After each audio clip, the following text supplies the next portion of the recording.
subject of stereotypes around age and older people. My name's Emma Twining. I'm the Head of Communications at the Centre for Ageing Better.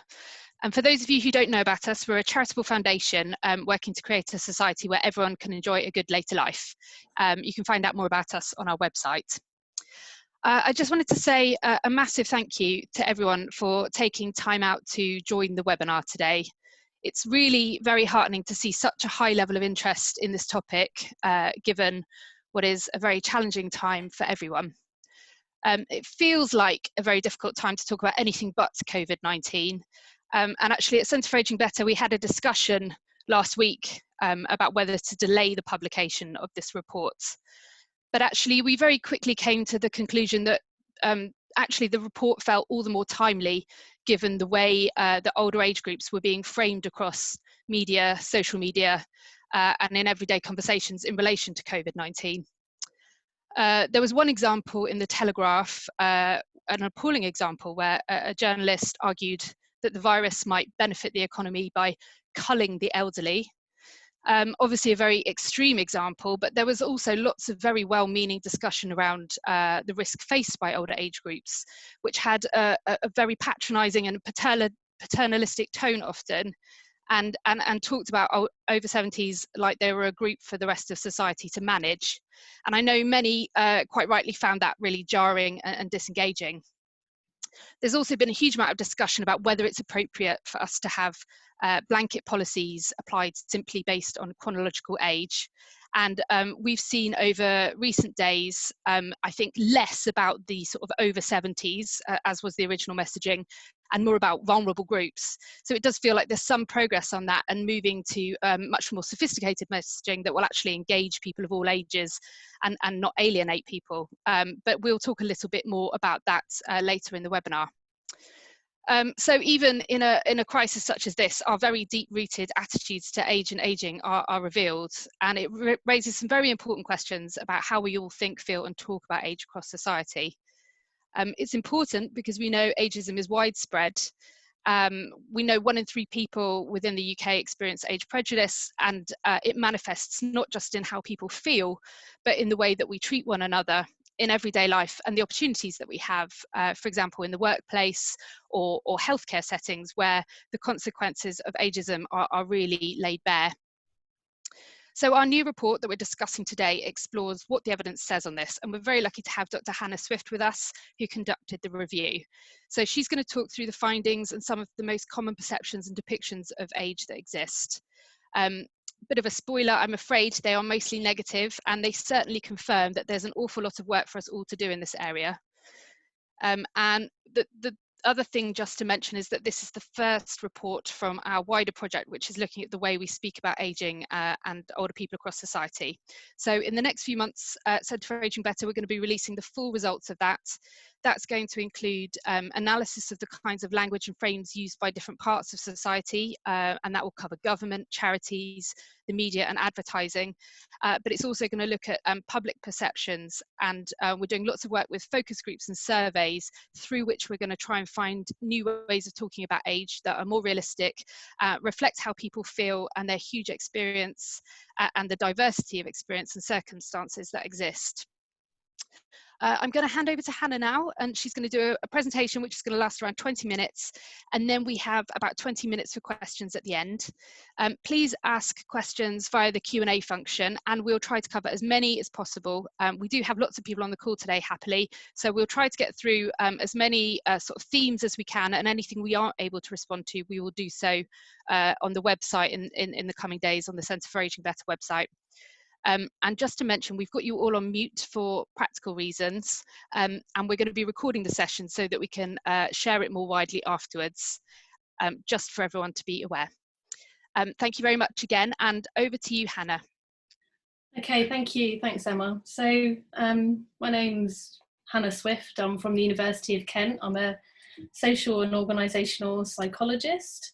And I've spent the last sort of 10 or so years researching ageism. So it's a topic that I'm really passionate about, and I'm really thankful to Centre for Ageing Better for commissioning this piece of work looking at representations of old age and ageing. So I did this piece of work with Ben Steeden, who's also one of the reports that you can see here. We've got the full literature review, which is available on the Centre for Ageing Better website. It was published last week. On the left, you can see, and also a shorter condensed version on the right called Doddery but Dear, which is obviously the name of this webinar. So what I want to do with 20 minutes is just go through with you how we conducted this literature review. So we were tasked by Centre for Ageing Better to explore what representations of age we have in the UK, and to do this by looking at the existing evidence that we have, both academic, but also what we call grey literature, so literature reports maybe commissioned by charities, policy reports, funders of research, etc.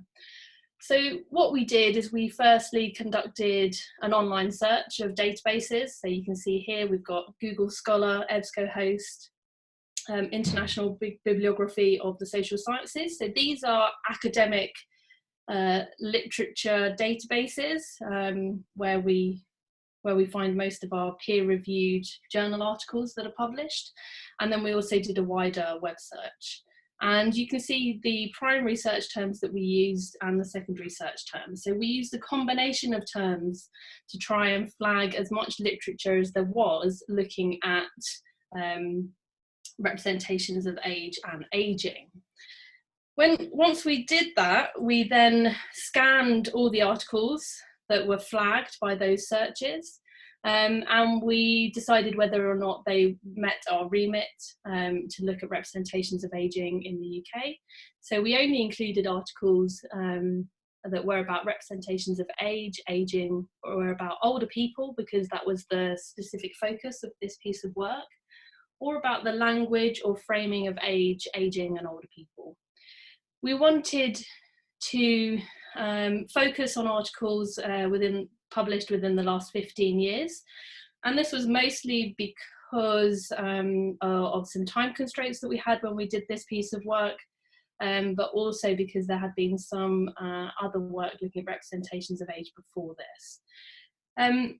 As I said, the articles were mostly academic, so peer-reviewed journal articles, practitioner, or grey literature.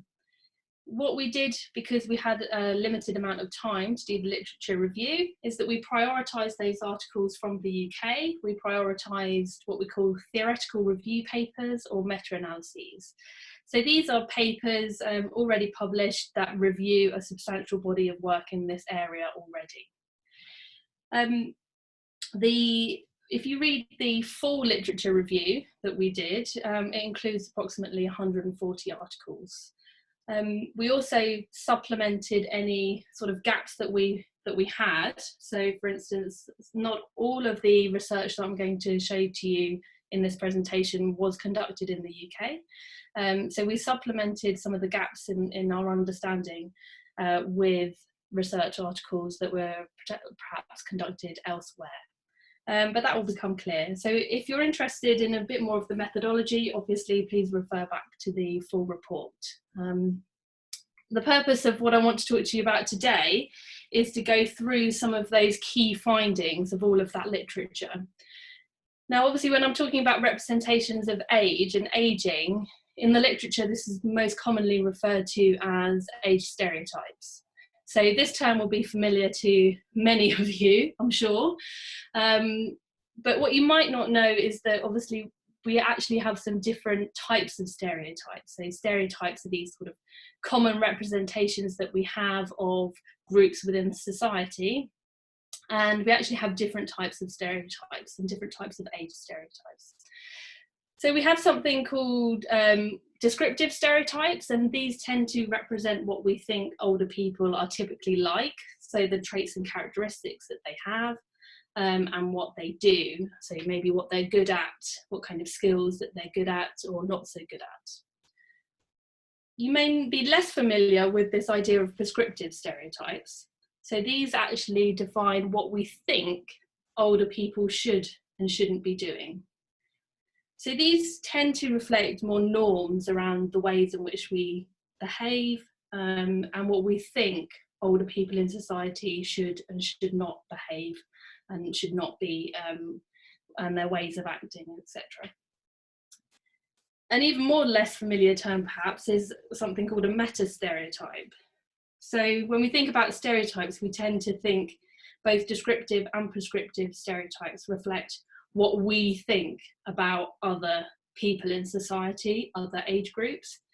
But meta-stereotypes are about what we think other people think.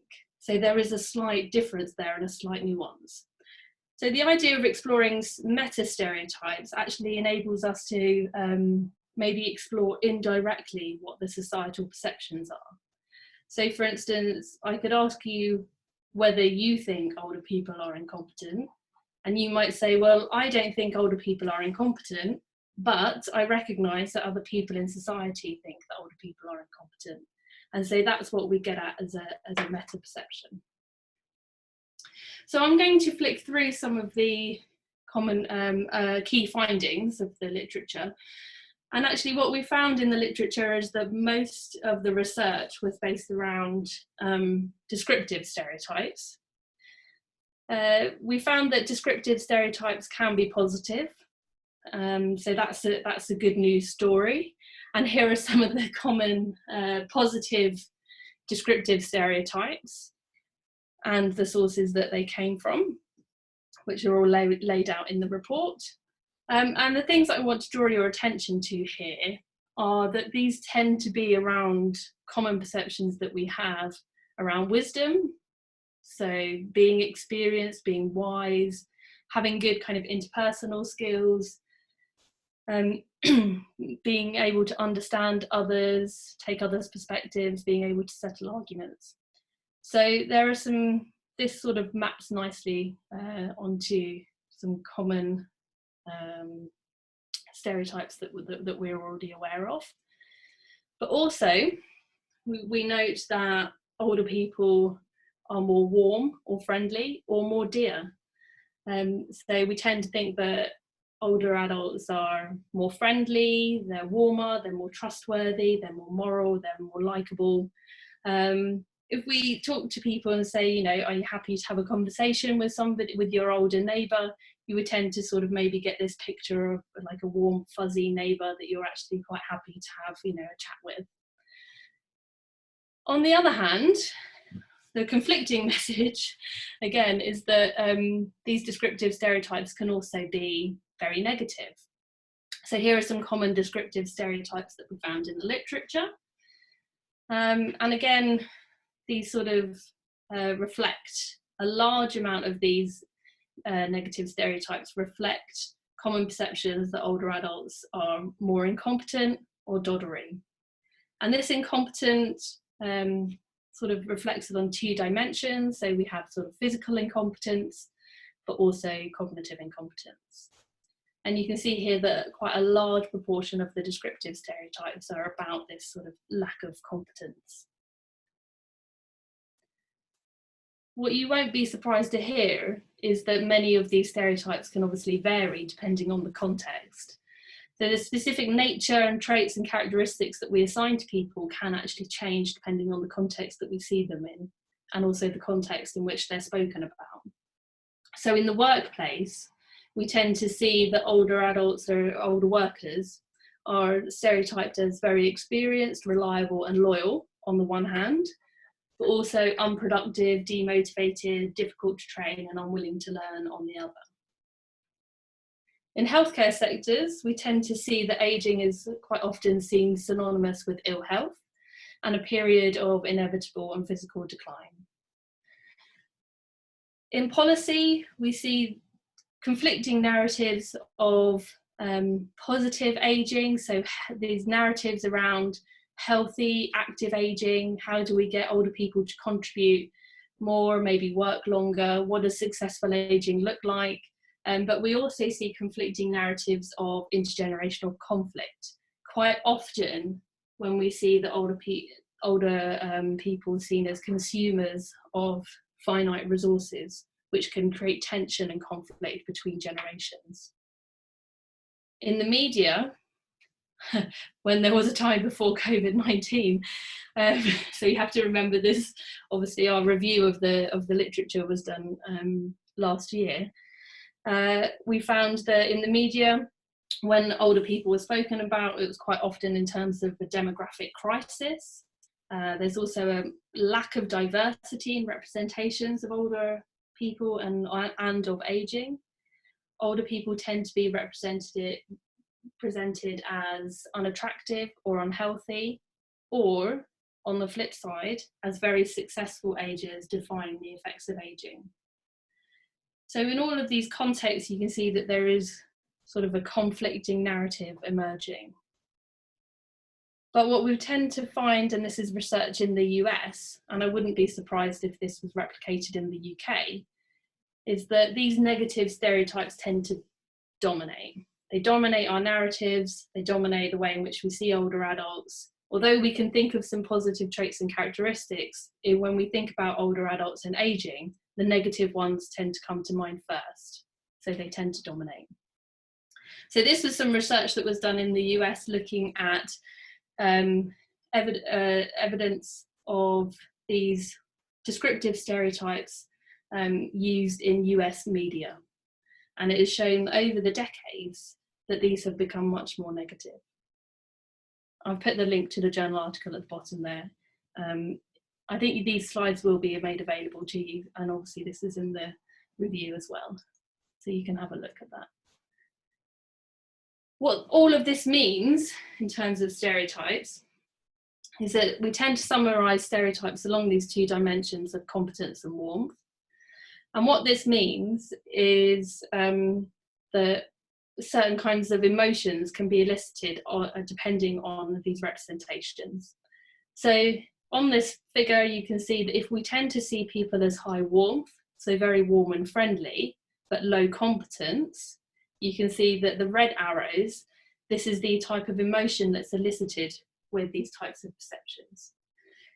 So with older adults, we tend to have this overwhelming sort of generalization that they're very warm and friendly and nice people, but maybe lacking competence. So maybe they shouldn't really have the power to make decisions, you shouldn't really be doing that. And that kind of elicits this pity emotion. Now, what you can see on this figure as well is that you can see some blue arrows, and these are arrows that are describing ways of behaving towards groups of people, depending on their perceptions of warmth or competence and the type of emotions that they elicit.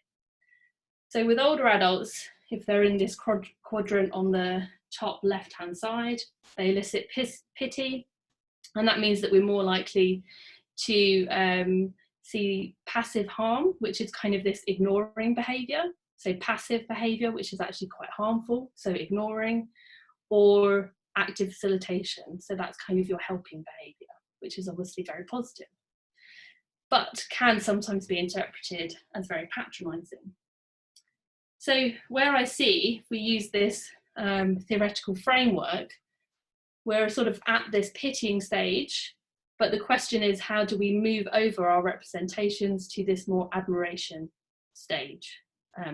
So seeing people as high in warmth, but also high in competence. So a question with all of this is, when does old age begin anyway? I think we tend to see these conflicting narratives because we quite often, and we do categorise older people as one sort of large segment of the population that we so tend to group together. So what we did in the literature reviews, we were able to look at representations of when do we actually think old age begins. There was some data from 2009 from the European Social Survey, which is the first column, which is the average age, which had respondents aged 16 to 100 answer this question, when does old age begin? And you can see within these countries within the European Union, the European area, that our ideas about when you become old can vary.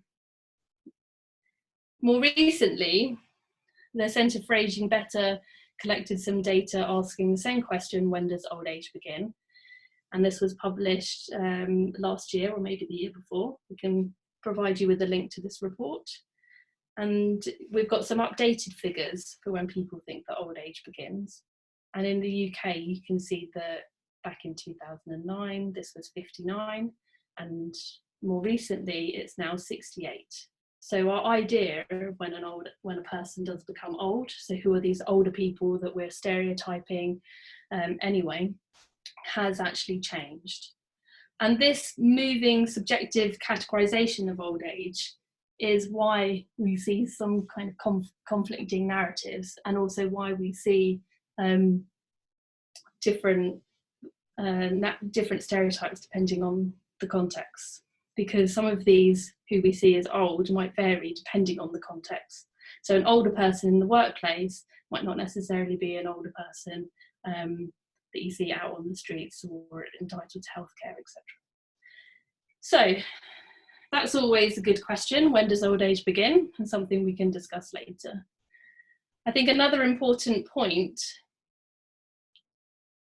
is that the challenge to all of this, and the challenge to changing some of these stereotypes, is that we tend to see some of these stereotypes based or have some element of truth to them. So if we look universally at age stereotypes across the world, we tend to see that those that are related to biological aging, so physical incompetence, health challenges, are more universal. So people in lots of different cultures tend to have these negative age stereotypes relating to health, because there are some natural biological changes that occur with age. So what you can see in this figure is that our crystallized intelligence, so intelligence about culture, knowledge-based intelligence, and this is where the element of wisdom sort of comes in. We positively stereotype older adults as having more wisdom. Their crystallized intelligence with age tends to decline on a much slower trajectory than our fluid intelligence, so our biology-based intelligence. That could be our kind of speed of comprehending something and things like that. So this is where the cognitive kind of incompetence stereotype comes from. It's because there's a decline in our fluid intelligence as we get older. But what you can also see here is that decline actually tends to happen a lot earlier than our narratives than the societal narratives that we have at the moment. So we tend to think that decline obviously happens much later than when it does, according to this research. But the issue is that even though there is some decline, and we can acknowledge that there is some decline, and there are some genuine kind of differences between age groups, what the stereotypes do, and the reason that they're so dangerous, is because they tend to over-exaggerate these age differences, and they also dismiss the large variation between people of the same age. So that's exactly what stereotypes do. We tend to sort of paint everybody with the same brush, as it were. So that's the reason that even though some of these stereotypes might have an element of truth to them, they can still be quite damaging if we judge everybody with these stereotypes in the same way. Prescriptive stereotypes we tend to see around 3 different areas. We tend to see prescriptive stereotypes, so these are things around what older people should and shouldn't be doing. We tend to see them around identity, so this idea that older people shouldn't be in places that are reserved for younger people. So maybe you might have seen narratives of older people, shouldn't be on Facebook and things like that, shouldn't be in spaces and cultural spaces that are for younger people. We see it in succession. So this idea that with age, older people, there becomes a point where you should step aside and make way for the younger generation coming through. So you see that one quite a lot in the workplace. And then you see it also in consumption. So this idea that older people shouldn't be consuming too many finite resources. Okay, and when these are violated, that's where you tend to get sort of intergenerational conflict between generations. Now, obviously, a lot of these prescriptive norms that we have vary depending on some of the other identities that you have. So they vary according to your gender, ethnicity, socioeconomic status, and also sexual orientation. And a lot of this creates sort of double standards of aging. So we tend to see people age differently and different stereotypes depending on these intersectional identities. Some of these will lead to what we call a double stigmatization or a double jeopardy. So the idea that you might have two stigmatizing identities, or you might be an older person with another identity that's also stigmatized, and we can look at those, how those two things interact. But the literature on these intersections is quite small, so it's quite hard to actually draw any sound conclusions on some of these areas at the moment. And we would urge people that we actually need more research looking into how these intersectional identities create different stereotypes and narratives of aging. So overall, our recommendations are that we think that there should be more responsible messaging and reporting in the media. We think that that we should be providing more opportunities for positive intergenerational contact, which is a bit difficult now, but there are many ways in which we can do this. Generally, more and this has been called by, a recommendation coming from lots of different pieces of research, that we should have more visible and more diverse images and narratives of aging. And we should also be able to look more into different reactions to what we call counter-stereotypical representations of age. So what we don't know at the moment is if those more visible and diverse images, or what we call counter-stereotypical images, so images that sort of are counter to the stereotype or go against the stereotype, actually have any impact on challenging or changing people's attitudes to age.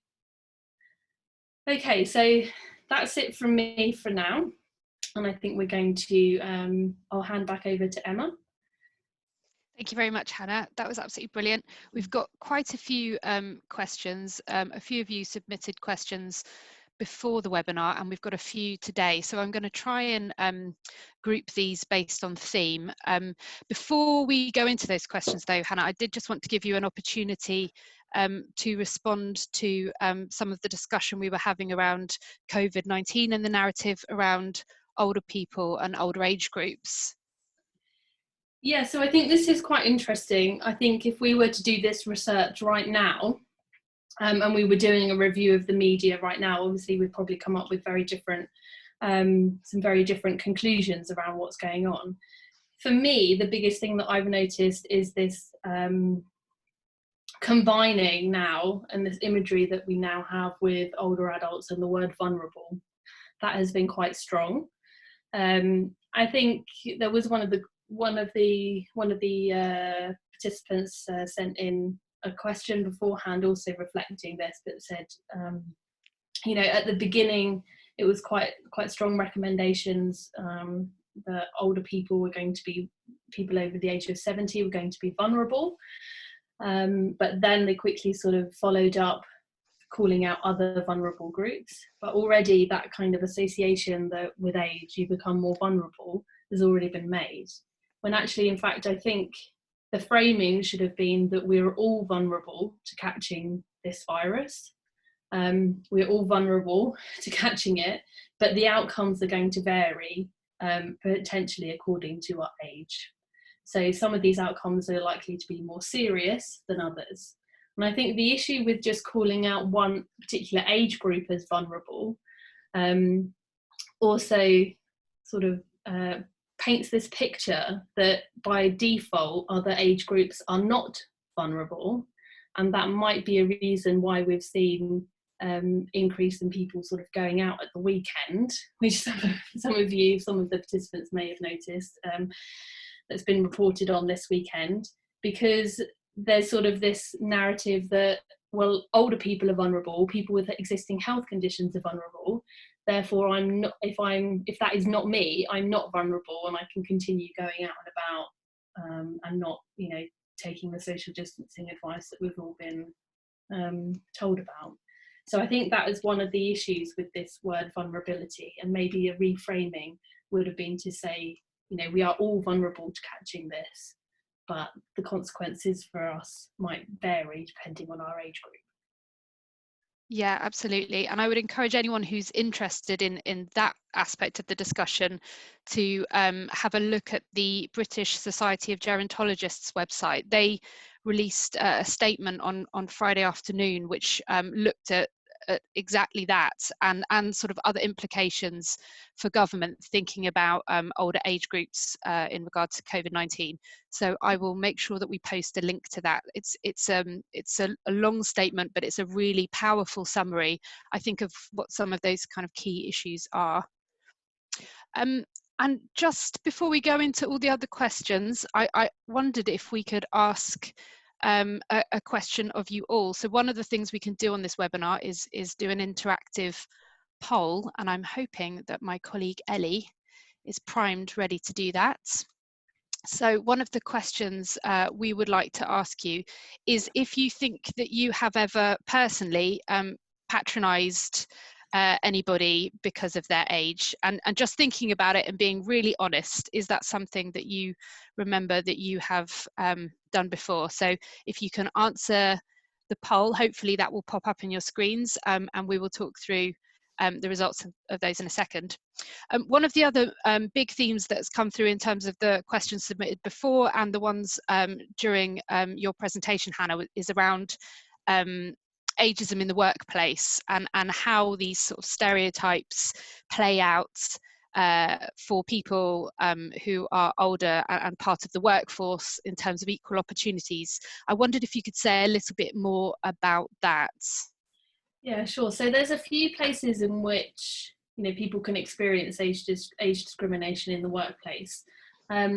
At points of hiring is an obvious point. A point at which we have an opportunity to sort of deny somebody something. So that's where sort of prejudices and discrimination can occur. So the hiring seems an obvious place to start. I know that Centre for Ageing Better have done a lot of work in this area, looking at age-friendly workplace practices. So, an obvious point is to look at what you've done in this area. But hiring is an interesting one because we tend to have these images of the workers in which we're trying to hire. And sometimes we don't even know that these might be biased because of age. So for instance, just by some of the words that we use in sort of job adverts or words in which people describe themselves, we can create images or evoke an image in our mind of a worker, and that could be a younger worker or an older worker. So for instance, we've done some research looking at job adverts, and if you use the words creative, motivated, quick at learning, entrepreneurial, these are all things that we tend to associate with younger workers, and we tend to think younger workers are good at doing those things. Whereas if we ask for somebody who's experienced, mature, good at managing others, reliable and loyal, these are positive stereotypes, but just by using those words, most people will tend to think that I'm talking about somebody who's older. So just depending on the words that we use, we can sort of get people to think, without them even realising it, maybe unconsciously, that they're thinking of a particular kind of worker in their mind, and that could be a younger worker or an older worker. So hiring is an obvious one. Just within the workplace, we've found, and we've done some research showing that if this is where meta perceptions come in and meta stereotypes come in, but if you think that you are negatively stereotyped in the workplace at your line of work, then obviously you are more likely to want to leave. If you think that even if you don't personally experience ageism in the point of somebody denying you something, you can experience it in a way in which older workers are valued and respected or spoken about within the workplace. So as an older worker, you might think, well, I'm an older worker, I know that I'm capable of doing my job. But if I think that other people think that I'm incapable because of my age, then that can still have an impact on how you feel about yourself, and obviously have implications for whether you decide to stay in the workplace or not. Yeah, thanks, Hannah. I would also add to that, there was sort of questions that looked at how we might shift culture on some of this stuff, and actually it's an incredibly difficult thing to do. It's something I think that starts with basic awareness raising. And when we do the work that we do with employers, we find there's a huge amount of willing, I think, to look more at mixed age teams and the benefits of those across a workforce, but people are still kind of very sort of behind largely in their sort of planning for an aging workforce. So it's about awareness raising, I think, but also tackling those very real things. So making sure that managers are properly trained, making sure that people are supported to challenge assumptions about age, making sure there's equal opportunities to training. We know, for example, that older workers are much less likely to receive on-the-job training, and you know, implementing all those policies that we know really make a difference as you get older, and maybe you have things like caring responsibilities and health issues to manage. So things like flexible working are incredibly important. So lots of very practical things, but culture shift, I think, is a longer term challenge. Yeah. Also, Hannah, I just wanted to touch on one of the questions that we've got from someone is about later life potentially being an ageist term. And I know that the recent coverage around COVID-19, I've never seen the word elderly used so much, but it seems to be a firm fixture in the news media. So is there anything that we know about the sort of language that people do find more positive, and did anything come out from the work that you looked at? Yeah, so I think all of these terms are interesting. Elderly tends, when we use the term elderly, actually there was a campaign not so long ago. We're not supposed to refer to elderly as the elderly, but it is interesting because these words in and of themselves are not necessarily negative. It's the associated images that they invoke in our minds which need changing. So to use the term older adult is no more negative than to use the term younger adult in and of itself, but it's the images and representations and stereotypes that are evoked when we actually use these words. So for many people, they will be happy to identify as an older person, sort of in quotation marks, which you can't see that I'm doing, because they're happy to identify with that age category or with that age group. Obviously, as I referred to in the talk, it's a very subjective term. We're still not even too sure who it is that we're talking about. The same when we talk about the elderly, elderly, is that we've got kind of an image in mind, but we don't necessarily have an age group in mind when we talk about elderly. We tend to think about more frail older adults. So it's not necessarily the words in and of themselves, it's the associated sort of imagery that we have that comes to mind when we think about them. So changing those to be more positive is one way to start. Yeah, and just to add to that, the project that this report is part of is absolutely trying to look at that. So we are going to be doing lots of work. We've done some focus groups with the public already.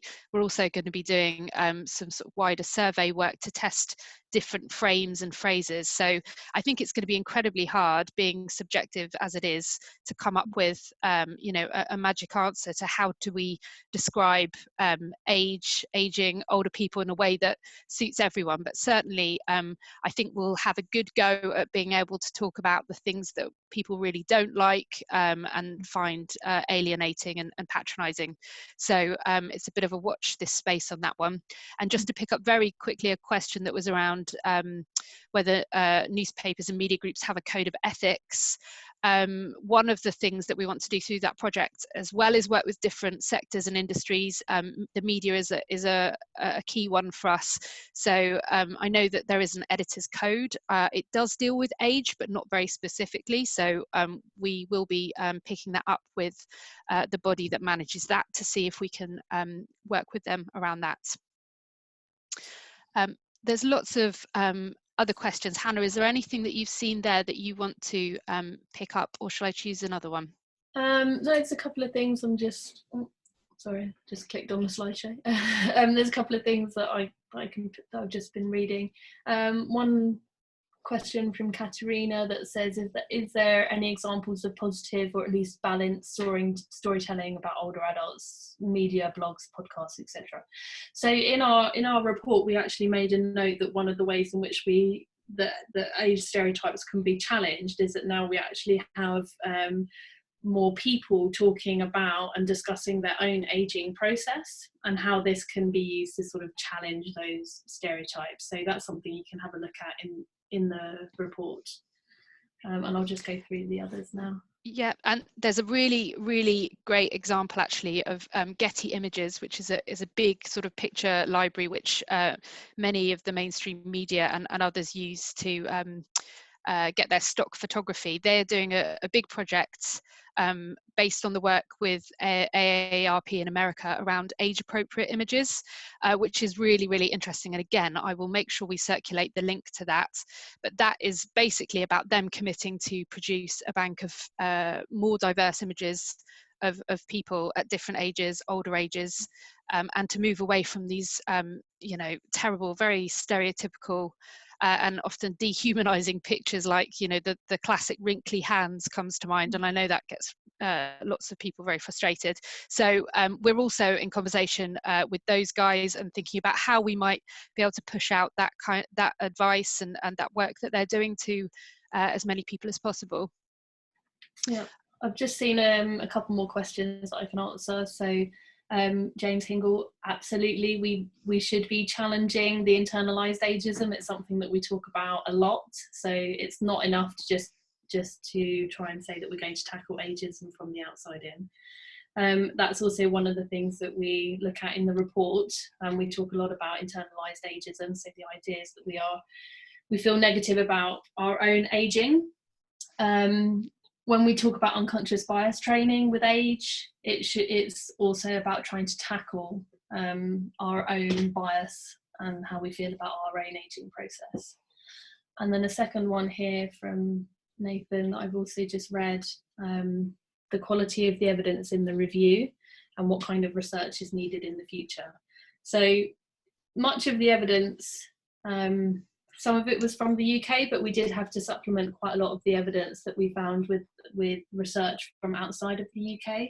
So there's a couple of pieces of research that I've cited there that are predominantly explored either cross-cultural stereotypes or stereotypes in the US.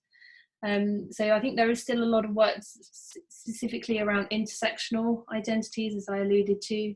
And I think the key thing is actually, if we're trying to challenge age stereotypes, there's not really a lot out there looking at how these different interventions can actually change our attitudes to age and change these stereotypes. That's it. Thanks, Hannah. There are so many really good questions, and I'm afraid we're nearly out of time. There's a really interesting one just very quickly around how aging is viewed differently by different cultures. I wondered if you could just touch on that very briefly, Hannah. Yeah, so some of the work that I reviewed and we reviewed in the report, particularly around the dimensions of warmth and competence, those dimensions do seem to be, I'm not going to use the word universal, but have been tested in a lot of different cultures. A lot of times people tend to say to me, what about Asian cultures? Aren't they supposed to be, you know, less ageist? Actually, it's not necessarily the case. That is generally because of the biological association with aging and the association with ill health and dependency. Those tend to be almost universal, I would say, from the research that I've looked at, but there's not a lot of research in South America, African nations, etc. Thank you very much. And I think we're nearly out of time. And just to say, we're sharing the results of our interactive question. Do you think you've ever patronised others because of their age? 69% of people logged on to the call said yes. So obviously a very honest bunch. And I think it's true largely that the ageism that we experience is you know, subtle and not maliciously intended, but it's damaging nonetheless. So this is a really important project. Can I just thank Hannah very much for her presentation, and thank you all again for logging in. We will do an update on the website in the next few days, which answers as best we can all of the questions that we've received today. And I would really encourage you to follow Aging Better and the work of this wider project. We will give you as many updates as we can, and I'm very excited to be sharing all of that with you very soon.